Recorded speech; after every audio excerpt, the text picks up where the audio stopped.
Have we niched down enough? That's the question at the center of today's listener audit, featuring Emily and Cassidy from the Finance Girlies podcast. Welcome to Podcast Playbook. I'm Justin Peters. In this new episode format, I'm working directly with listeners to audit their shows in real time, offering live coaching focused on clarity, position, and long-term growth. Over the next 5 months, I'll be producing 5 of these audits. So if you'd like the opportunity to have your podcast reviewed, join our email newsletter and reply with your question. You can sign up for our email newsletter at simplepodstudios.com/newsletter, or simply use the link in the show notes. So today, we're going to be exploring how the Finance Girlies can sharpen their focus and answer the question many creators eventually will face: how niche is niche enough? Let's get into it.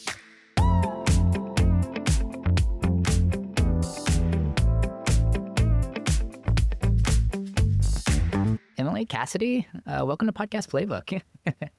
Thank you. We're happy to be here. Yeah, I've known you guys for, over a year now at this point in time. Love your guys' show. It's not really built for me, but as someone that has created a lot of podcasts in the personal finance space, this one touched home for me, and I got really excited thinking about your show, both from that perspective and honestly just as a podcast coach.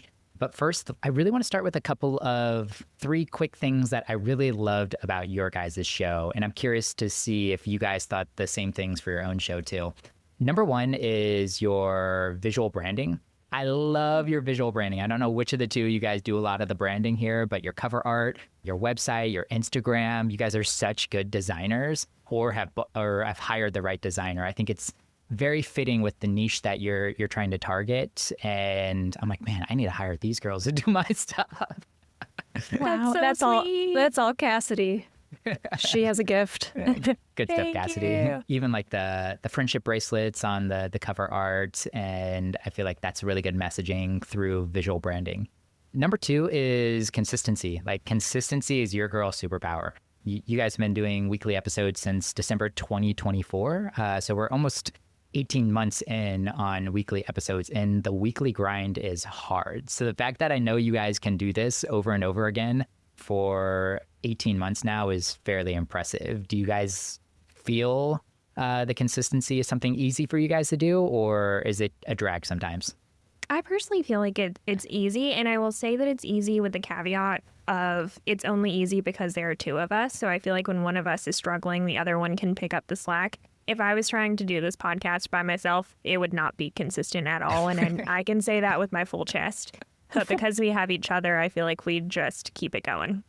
That's true. I think that's honestly the hack is like the accountability with each other. So makes it easier. I should have figured that one out. But now Kyle and I work on this show together, which is a lot better. We can move things along pretty nicely together. The last thing that I really loved about your guys' show is your relatability as host. I really think you guys got something going on here. You guys don't act like the expert, but you're not also afraid to shy away from, sharing your opinion, which I really appreciate. And you're down to test things out and share results. I found that really refreshing with a couple of your guys' episodes, the car buying experience. There were a few episodes where I was like, ooh, that was fun that they tried this. Oh, the travel reimbursement episode too. I thought that was fun. You guys are down to go out, do the real things in life, come back, share the results, and you're okay saying where you messed up or where you felt like you got wins, which is kind of cool. Yeah, those episodes are fun. And we have experience in some of these things, and anytime we can share that, we're willing to. Let's move on to 3 quick wins. These are 3 things that I noticed kind of immediately that I think you guys can put into play within 30 minutes after this episode. And number 1 is just adding your RSS feed to YouTube. I don't know if you guys have done this or tried to do this before. I didn't see a YouTube page out there at all. And by adding your RSS feed to YouTube, you'll be on YouTube Music too, which is quickly becoming a pretty hot podcast player that's out there. So if you guys need instructions afterwards on how to add the RSS feed to YouTube, I think it's a super easy thing to do. Requires no maintenance after the fact either. Number 2 is to add a hook to your podcast description. I shared a little bit in the written audit about this, but it starts with "Welcome to the Finance Girlies podcast, a money podcast for girlies who," and there's still nothing really there yet with all of those words. I think just adding something kind of hooky that's really focused on the listener could be great. One example I wrote down here is, "You're smart, you're capable, and you're doing fine in life. So why does money still feel so confusing?" Kind of starting somewhere there. And then you can immediately go into that next line of "Welcome to the Finance Girlies podcast." But honestly, they already know they're reading the Finance Girlies podcast description. They know it's a podcast. They probably already know it's a money podcast too. So most of those early lines there aren't really hooking a listener in immediately. And the people who are reading podcast descriptions are typically people that are stumbling on a new podcast and doing a one layer deeper search, trying to figure out, do I need to listen to this podcast? Is this podcast for me? And then last but not least is, I don't know how you guys feel about this as writers at heart too, but just dropping the from the podcast name. It's the Finance Girlies. And I don't know if you guys feel confident or comfortable with it just being Finance Girlies. It can still even be the on the cover art itself, so you don't have to change the cover art. You guys can refer to it as the Finance Girlies or the Finance Girlies podcast. But I know that podcast search weights podcast names so heavy. And the earlier the word in the podcast title, the more heavily weighted it is. And your heaviest weighted word right now is the. And you're probably competing against a lot of other podcasts who use the as the very first word too. And I'm guessing the is not a part of your guys' podcast search strategy whatsoever. But finance might be, girlies maybe, and you also use money and women in your guys' subtitle. So all of those are great and rich. Would love to get those closer to the front and just remove something like the that's probably not adding a lot of value. Anything that jumps out to you guys on that? That seems like a great idea and one we've never considered. I'm glad you brought that up. Yeah, I had no idea that it weights the first word the most, so I'm learning something over here. But let's get into the big hurdle. So I asked you guys, like, what do you feel like is your biggest hurdle right now as content creators, specifically podcasters? And you guys came back with 4 questions. You said audience growth primarily, but we really want to talk about these 4 specific questions. What are the numbers actually telling us? Are we getting the right guest on our show? Is our content cohesive? And have we niched down enough? And I don't think we'll have enough time to cover all 4 of those questions, but I really want to spend time on that very last one, which is, have you niched down enough? So before I share any thoughts on that, let's flip things to you first. Like, who does the Finance Girlies podcast serve? So it's funny that you say this because I feel like for most of the past year have felt like we had kind of no clue who we were speaking to outside of millennial and Gen Z women, which is an incredibly large group of people. And so we actually did a coaching call with you several months ago, and you gave us the feedback to try to niche down a little bit. And from that call, I do feel like we have niched down much more than we have before, but definitely still not enough. And so what we landed on that felt much better than what we had previously was that we are a money podcast for millennial and Gen Z women who have traditionally felt shut out of financial advice. Like maybe it felt a little bit too bro-y or like it wasn't focused on the right thing. I think a lot of the women specifically who we're speaking to, like maybe they identify as being like more of a creative, or I don't know, they have fun and whimsical financial goals that they're trying to reach, you know, definitely fit into like more of the girly vibe. So yeah, like we know specific people in our lives where we're like, okay, whenever we think of who we're trying to create an episode for, we think of Paulina, for example, you know. So I think we have just like, that's as far as we've gotten. That's fair. Emily, how about you? I want to add, like, our listeners are interested in money as like a tool to live the life that they want to live, and not just like getting really rich just to have a lot of money, or like, you know, working as like the number one priority in their life. And then also, Cassidy, to what you said about, you know, we have these actual listeners who we think about when we're creating episodes and creating content. I think that can almost trip me up a little bit, because I mean, we do have these great like super fans, I would call them, but they're kind of different. Like, I can think of like 3 off the top of my head who are in different financial places in life. So yeah, I don't know what to do with that. Share more. What are those 3 different financial places from the 3 listeners that are in your mind right now? Okay, so one is, I would say, checking all the boxes, probably knows quite a bit more than the average person in her stage, makes a decent living, but by no means is like a super high earner, understands like the basics of investing and insurance and all these things, but like is curious to go deeper and just wants to learn more. So that's one. And then another I would say is like a creative entrepreneur is somewhat curious, but like not ready to like invest, for example, thinks that's still out of reach for her and is more just trying to figure out like, can I make money work for me on like a day-to-day, month-to-month basis?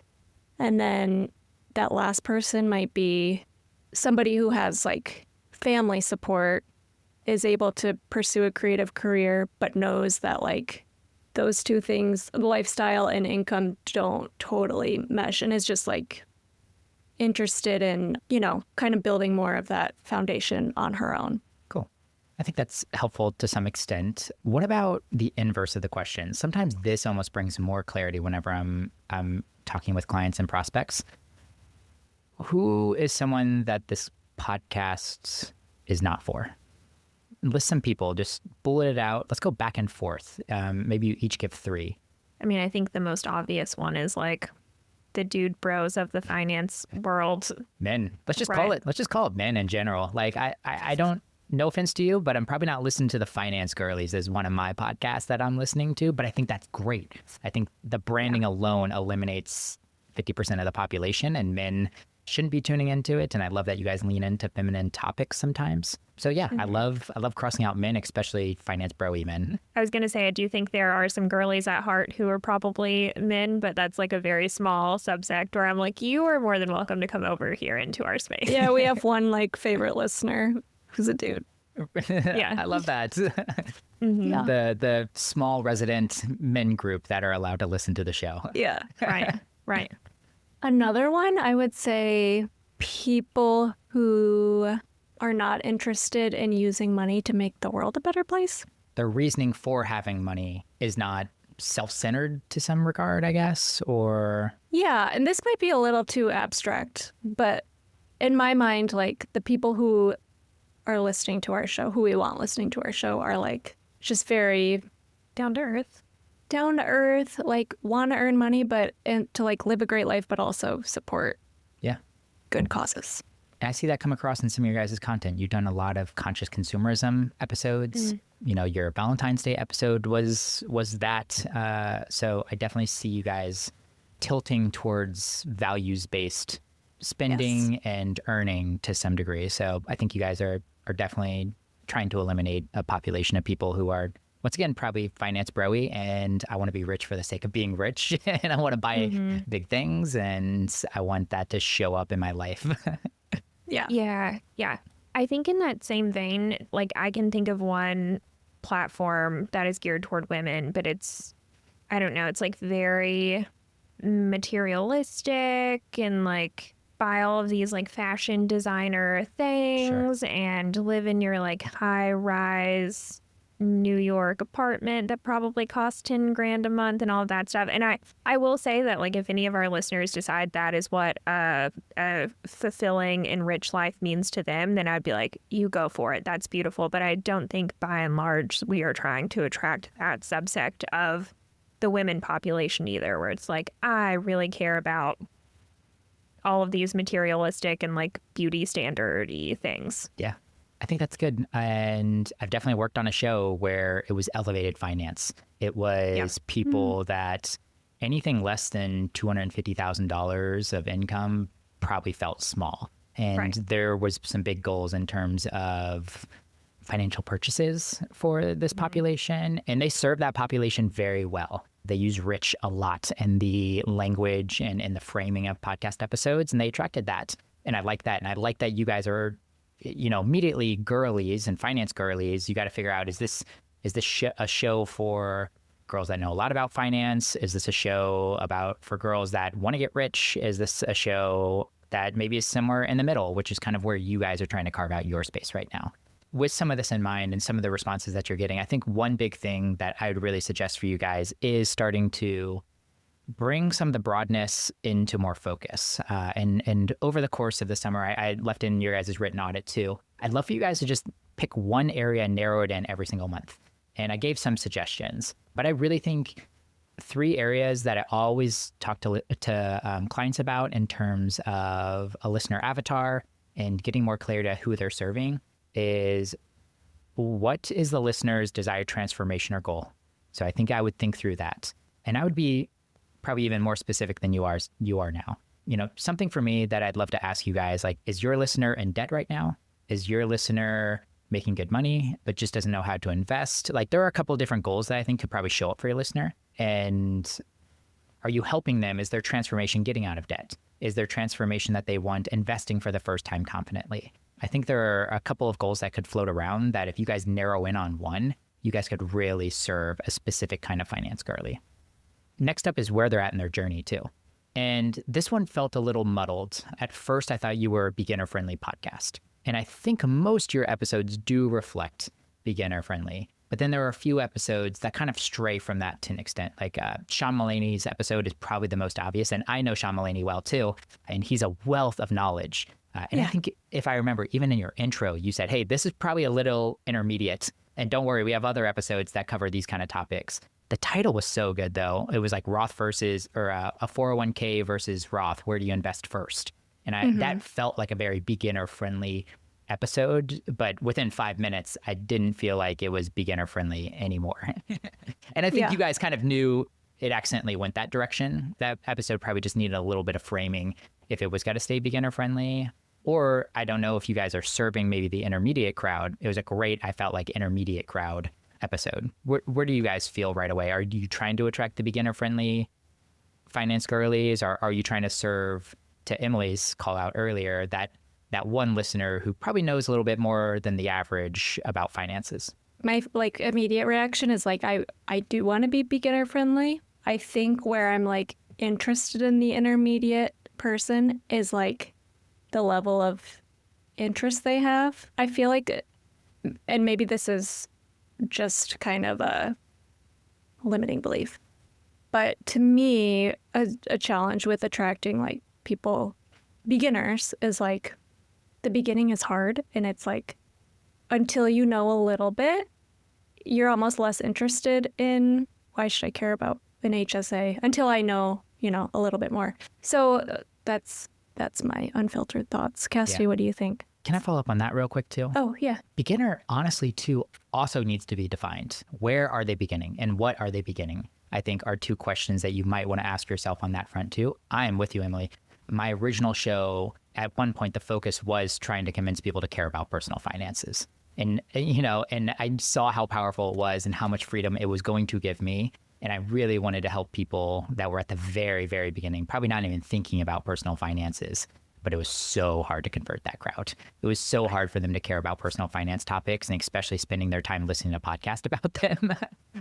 But I did find a certain beginner. It was the person that had taken a couple initial steps. They had income stability, and they were doing some of the right things. They were out of debt. They were usually making prudent, financial purchases. They were the people that, hey, I never spent more than what was in my checking account. But then they were stuck at that obstacle where they're like, but I know I should be doing more with my money right now. I'm at the beginning of my investing journey, but I feel very safe with $40,000 in my checking account. People are telling me I should invest, but I also hear the stock market is bad and you can lose all your money, and I don't want to do that. But I know I need to start doing something right now to set my future self up. So once again, maybe it's not a beginner to personal finance, but maybe it's a beginner to investing, and that's who you're serving.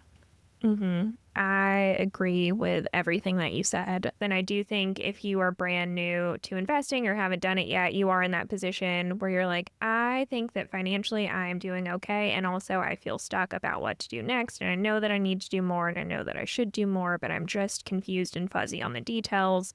And I think that truly, if I had to pick someone that we're speaking to, it would be more of that crowd. Are they a beginner in some way? I guess technically, but they already have the buy-in of being somewhat good with their money and being interested enough to learn more. And that feels like an easier crowd to speak to and kind of hook in than a true beginner where it's here's why you should be interested in getting your money in order in the first place. Yeah, I agree. I find really narrowing in on your listener avatar a very challenging exercise to do. And I don't find much success trying to narrow in fast. I find success kind of chipping away at it slowly, where I make one decision every 5 episodes, and then I kind of pick another narrowness and go down another narrowness path. So like I said, my recommendation for you guys is over the course of the summer, May, June, July, pick one segment that you really want to focus on. And I left a few, and I'll read these few to you here. The very first month could be something like their financial stage. Where are they actually starting? The conversation that we were just having. They're not actively investing yet. Maybe they recently started investing, but they're confused if they're doing the right thing. They're actively investing, but they're not sure if they got it all right now. Maybe they're in debt and they're trying to get to investing, but the debt's weighing them down. Like, you guys decide at what is the financial stage that we're typically serving our ideal listeners. And that's all you focus on for May. And where it's got to show up is every episode that you do in May, you ask yourself, are the questions I'm asking, the content I'm covering, focused on that specific stage? And then you move to the next. So something like June might be income structure. And you guys have mentioned this a couple of times. It could be W-2 earners. It could be freelancers. Like a lot. I feel that you guys want to bring some of your freelancer personality into the podcast. Like, I feel you guys holding that back sometimes, but like, you guys have such interest right there. So maybe you do lean into freelancers, or you lean into business owners, or maybe you don't lean into any of that, but you actually lean into income stability or, instability with income, like a freelancer would show up. And then maybe finally you do money goals. Like, what are they optimizing for? Are they optimizing for, sustainability? Are they optimizing for investing their first $100,000 right now? Do they want debt freedom? Do they want freelancing success? Do they want to retire early? Like, pick one of those goals. A lot of those goals intertwine, but I think if you guys picked one of those goals and really got focused on one of those goals and served, you could. And I think the dovetail on that, that's going to fall into content cohesion then. So let's look at like your last couple of episodes and where this might show up kind of differently moving forward. Like, let's say that Cassidy, we're starting to serve those people that are at the beginner stage of their investing journey. They haven't pressed the buttons. They haven't made the connection between, okay, I got too much money in my checking account and I want to start investing it. They haven't done that step yet. And that's who you're serving, and that's who you're trying to help. And a couple of your episodes really land with this audience. Episode 67, why you don't feel ready to invest and how to start anyway, hit the bullseye with that episode. But something like your latest episode, she didn't want to shrink her lifestyle, so she paid off $150,000 in debt fast, probably doesn't hit that bullseye. I think we know if you decide that the listener is stable, they don't have any debt, they're starting to stack money in their checking account, but they have this fear of taking the next step and starting to invest, well, then this person doesn't really care about debt. Or you could maybe slightly reframe that podcast episode where it's, I want to start investing, but I have debt. So, that episode could be about how to pay off your debt quickly so you can really start investing. And you could have the exact same conversation, but you could just frame it just a little bit differently, a little bit stronger. So it's always for that person that wants to start investing. Or it could have just been simply, should I start investing if I have debt? And you tackle that question instead. So like I said, just a little bit of framing on that. And that one felt almost contradictory to the conscious consumerism. Like, she didn't want to shrink her lifestyle. Like, she didn't want to be more frugal. She didn't want to take a step back. But then on the same sense, that kind of conflicted against this whole values-based spending too.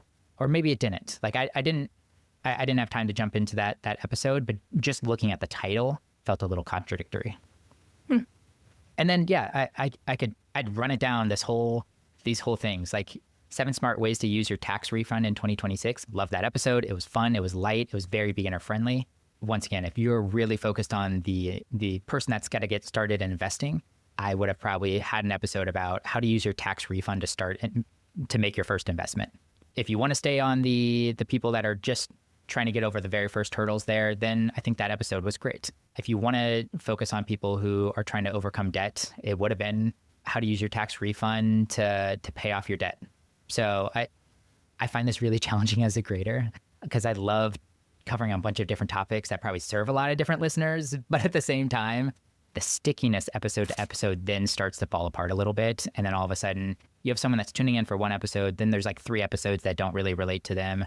They might come back for the 5th episode. They might never come back to your podcast feed and find the right one. We want to really quickly figure out someone listens to one episode, they love that episode, they look at the next 3 episodes and they're like, yep, I need that one and I need that one and I need that one now. Yeah. I had the same thought as you. Like, I'm afraid of getting bored. I hear you. I hear you. But I also see the value. I mean, I've even been a big fan of podcasts that feel like, oh, one episode is for me, one isn't, and then I kind of fall off. So I do understand. I was going to say, I also do like how I feel like you're saying you can still kind of talk about what you want, but it's all in the framing of how you're talking about what you want. Like it needs to kind of tie back to this overarching thing. And truthfully, the framing is not something that I've thought about before as we've been planning content. Yeah. It's just been kind of random, like this sounds interesting, we're going to do it, without the secondary step of being like, okay, but how can we kind of twist this just slightly to still fit this one thing or this one avatar or whatever. So I do really like that suggestion. It feels like a light bulb moment in my head. I loved like the individual episodes themselves. So you guys you're good content creators. I can tell you've gotten the reps in, and I'm not surprised that you're around episode 70 right now. You feel like a experienced podcaster at this point in time. And every episode, you're very good at the intros. Like you can frame an episode great in the introduction. You're good at asking deeper questions in your interviews. You, Emily and Cassie, you guys both kind of play off each other well, and you're open to sharing. And Cassie, you share a little bit more. Emily's a little bit more reserved. You guys can poke fun at each other. Like you guys got the juice on that. I think now it's how do you take those individual episodes and then tie them all into a podcast mission or a podcast theme? Like how does this become, this was the episode, I shared this episode because it was good for my friend, versus I want to share this podcast with you now. Like this podcast is for you, not just this episode is for you. And like I said, I think just a little bit more cohesion in all of these episodes would be great. And I think something that you guys could spend some time on this summer is always be looking at your last 8 episodes and just look at those and be like, is there a through line between all of these? Like, is there a reason? And, 1 or 2 every 8 is allowed to be for the fun of the game, Emily. Like you just wanted to cover this topic and it was fun. And we did our best to like kind of frame it to our ideal listener, but maybe it just didn't hit the bullseye. But 7 out of 8 of them should be hitting the bullseye with whatever you decide is the overall podcast promise. Like the one thing that your podcast is really delivering on episode to episode, month to month, year to year. Love it. I think we can start to do that in our content planning. Also, I just want to throw in a little aside, but Emily has really spearheaded like diving deep into all of your resources, Justin, and taking notes to be like, these are the changes we need to make to our podcast. And internally, we have started saying, WWJD, what would Justin do? Oh my God, I love that. I love that. We have said it several times, so. That's awesome. Yeah, you guys are so fun. Like I said, I wouldn't feed your guys' ego. I'm actually, I like to be a straightforward podcast coach, and I like to like really meet people where they're at. And I'm happy to like pat you on the back where you're doing well, but I wouldn't pat you on the back where I felt like you're not doing well. But you got the makings of host and for content. I just want to start tying it together so there is that stickiness. I do want to see a really good metric that you guys could also start looking at. I don't know. Oh, you guys host on Buzzsprout. So I don't know if they give you the number of listeners, but you can get numbers of listeners in Apple Podcast Connect and Spotify, and then divide that by the number of downloads. And then you can start to see how many downloads per listener. And the higher the number, the better. Like most people are going to fall in between 1 to 2. So like for every listener they have, a listener has got to listen to 1 to 2 of their episodes. Once you start getting in the 2+, 3+, 4+ range, you have some stickiness that's happening. Like, people are coming back. And podcast growth is 2-part. Podcast growth, of course, is how many new listeners can I get to the show? But then there's the secondary, how many listeners can I get to come back and listen to an episode? And once you stop losing or cycling through so many people and having to replace them, but instead all the new listeners are just stacking on top of your existing listeners, that's when you start seeing the hockey stick effect, or just like the slow growth that happens. It's 80 listeners 1 month, then it's 100 listeners the next, then it's 125, then it's 200, then it's 400. Like all of a sudden, you're going to have to start thinking less about growth metrics too, because your listeners are going to start doing the word of mouth marketing that really escalates a podcast growth. Yeah, that makes sense. How do you guys feel like you're doing on the guesting fronts? We don't have much of a strategy behind it. At first, it was like, who wants to come on our show? And then we got a lot more interest than we anticipated. And so we honestly just had like a line of people, you know, wanting to be on the show, and we kind of said yes to everybody. And I think it wasn't until like maybe around last fall when we like went to FinCon and met a lot of people and had kind of like an uptick in interest again that we started somewhat, you know, having to say no to some people, but there has not been much thought about it. Cassie, anything to add there, or mostly agree?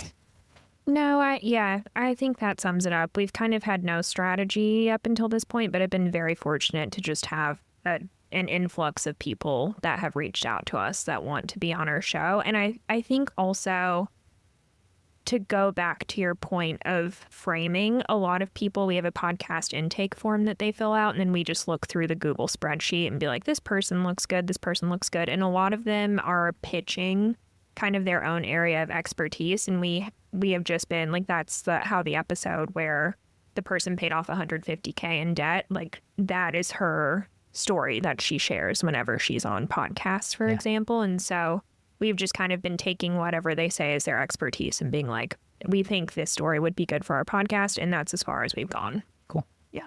Yeah, no surprises there. I think you're doing what a lot of podcasters are doing on that front, but I think you're ready for the evolution of stage 2. And I think stage 2 shows up in a couple of ways. A, outbound becomes way more important. You guys are searching for the right guest. You guys hit a topic that you're like, I have to cover this topic. Like, our audience wants this topic. Therefore, it's my job, my responsibility to go curate the best guest for this topic. So I'd love to see some more of that happening too. Second is I can typically make any guest work, but to Cassidy, your point, it's the framing.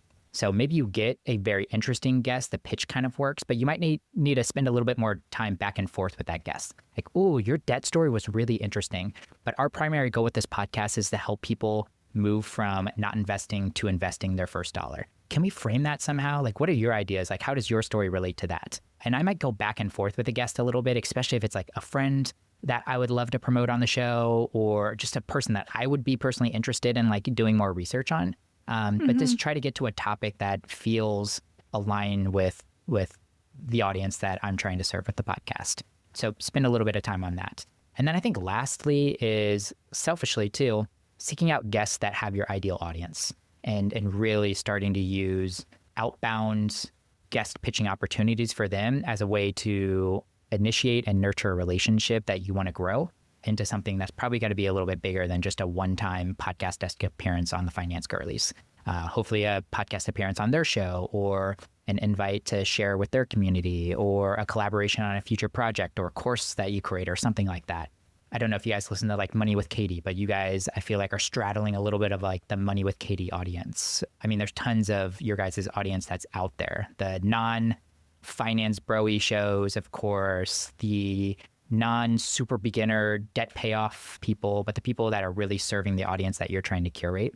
And like I said, using some of your guesting opportunities or your guest spots to build relationships with those people. Yeah, that's a good way to think about it. We have been starting to finally put ourselves out there as like, we want to be guests on other shows.